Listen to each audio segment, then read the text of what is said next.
Can you tell us a little bit about yourself?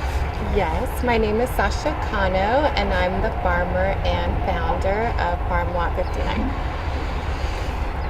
What's the story behind Lot 59?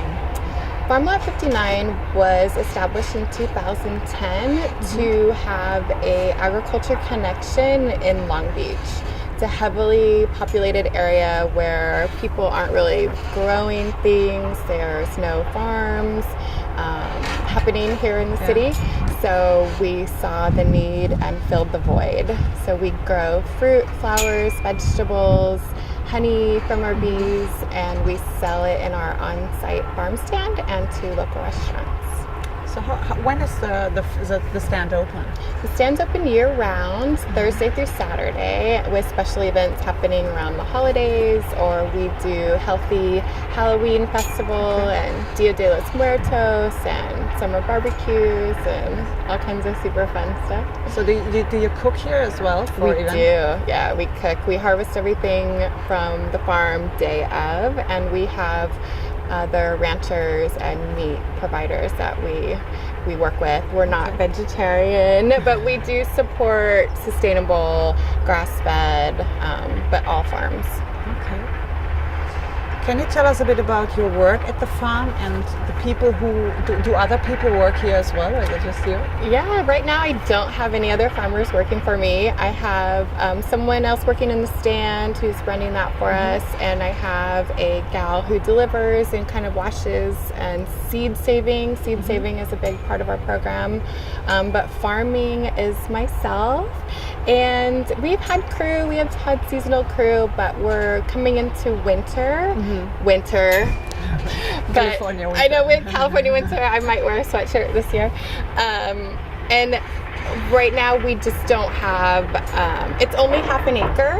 So our principles are very strong in the biodynamics and in the organic principle. And I'd like to develop a program where I could train farmers to work here. But for now, and right now, it's just myself. And what's a normal day on the farm? How is it? Yes, I do have a 6-year-old, so I'm working mom. So we start our day pretty early. He gets off to school and I come here, and weeding is a big part of farming. I wish that I had taken that more seriously in the beginning.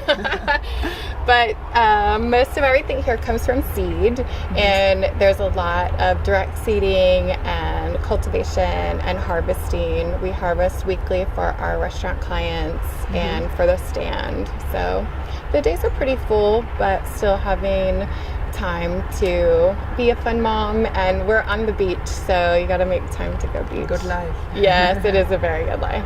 But you work here all year round? We do. We're all year round. We close just for a little bit during the holiday, and in the spring we might close just to have a break, but we do go year round.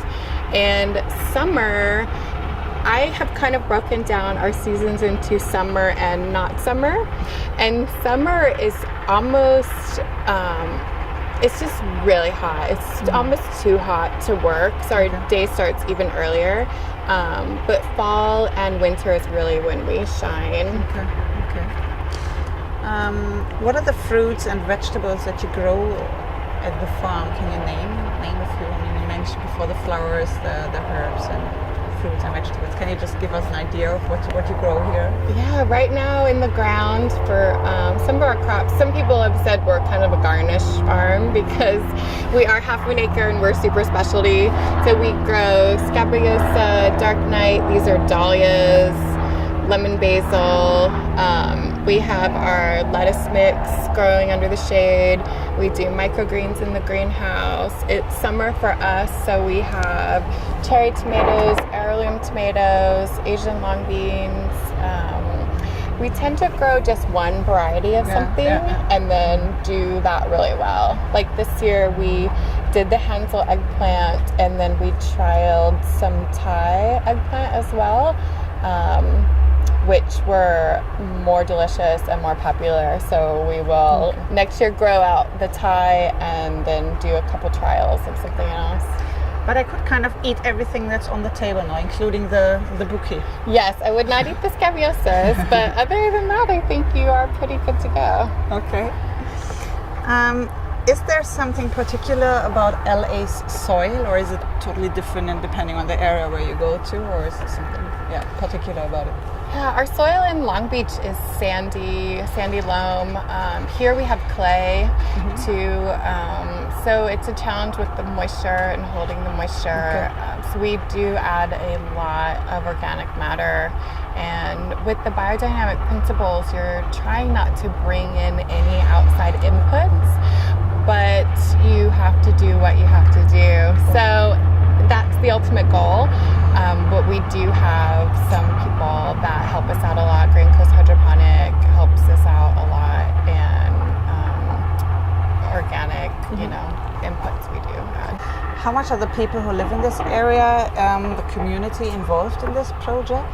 Yeah, our community involvement is really huge because we are considered a community farm. We have an education program where we teach kids and adults. When I started farming in the city, the early education, gardening education wasn't really happening, but we pioneered, and now the Edible Schoolyard Project has mentored a lot of people, and there's curriculum readily available now for early education. And as we've trained more gardening teachers, I've moved a little bit more into the young adult and into high school. So that's where my new focus is working with high school. Maybe they missed the early education. It wasn't really available yet for them, and so it's the kids that are coming up now are having that in their curriculum, but the high school and maybe graduate junior college miss that. And they have problems identifying the items that we even have right here on the table. They would be unfamiliar to just eat a bean. I'm serious. Wow. It's sad. And they are very low income, or single working moms, or multi-generational living in the same household. And here it's not only producing a high quality, nutrient dense, local, sustainable, all those things, but it's weights and measures, it's math, it's bank and trade. So if you volunteer with us or work with us in that kind of capacity, we'll give you a stipend as well. So you're earning money while you're working with us, and you're learning customer service, and just working in a nature-based environment is extremely important. This city is very congested, and even though we're coastal, a lot of our residents that live in North Long Beach or West Side have never been to the beach. And our farm is central, and it is surrounded by industrial, and there's residential here too, which are, food desert. They're eating out of the corner store Doritos and hot Cheetos and Mountain Dew, and that's their daily nutrition intakes. I know. We're lucky enough to have this pocket of nature in a super congested city.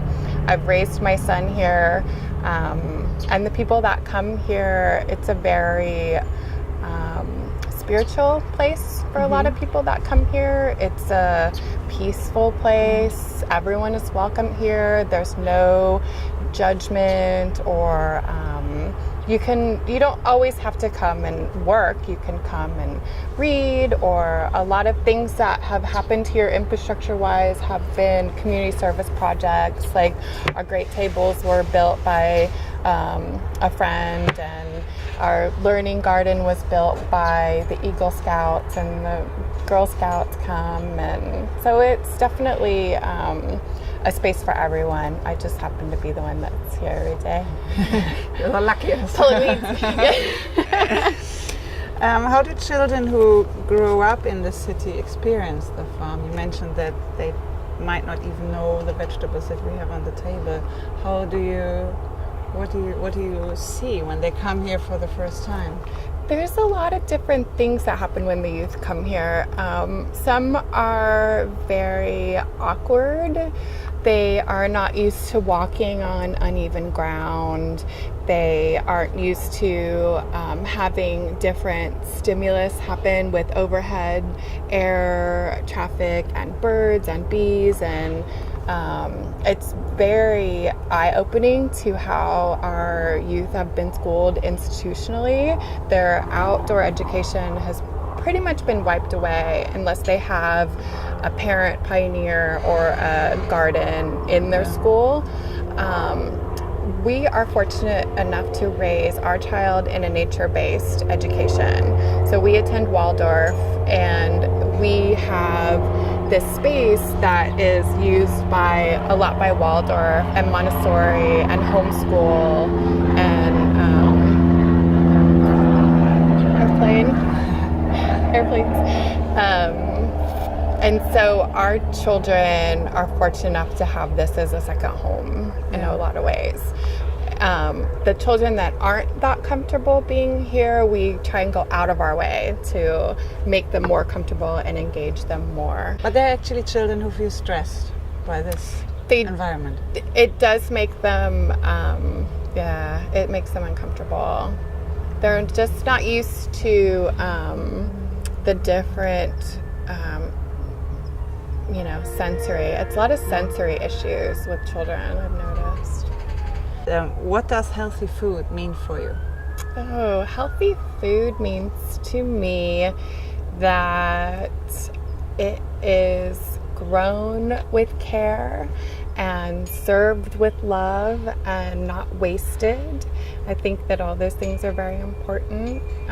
We farm with integrity and zero waste. Since we harvest to order, we don't have waste. What's your greatest kitchen hack? Do you have a genius tip that you can share with us? My mandolin. I love that thing. Okay, I understand it. If you could choose one person to cook a meal for you, who and what would it be? Cook a meal for me? Yeah. I would probably have something from Andy Richter's book, Pak Pak. I would take anything out of that book. Okay. With my ingredients. And who would cook it for you? He can. He can, okay. Okay. Is that too much to ask? No, it's great. You're going to have 10 friends over for a spontaneous dinner. What will be on the table? Definitely whatever's in season from the farm lot and whatever meat I have in my freezer, because we buy a whole animal, so we have all the parts. Okay, perfect. Do you prefer to cook on your own or together with others? I used to love to cook with my roommate when we lived in Hawaii together, and we would just drink and smoke and cook, and it was amazing. But now I kind of like to do it alone. And do you prefer improvised or planned meals? Well, I'm a working mom, so I do meal prep is kind of everyone's saying now, but I definitely cook a lot of different things in one session that may or may not go together, but they will all get consumed during the week. And last question, which meal would you never cook again? Is there a meal that you... Never cook again? I suck at cooking pig ears. They are not crispy. They're not good. I don't know. I haven't figured it out yet. It's just like gelatinous, chewy nubs. So I'm over the pig parts. So no more pig ears in the kitchen. Thank you. That's great. Yeah, thank you very much. Sure. I can't get that one right. So no more pig ears. Nope. The last pig ears that I cooked are not good. No. It's so dumb.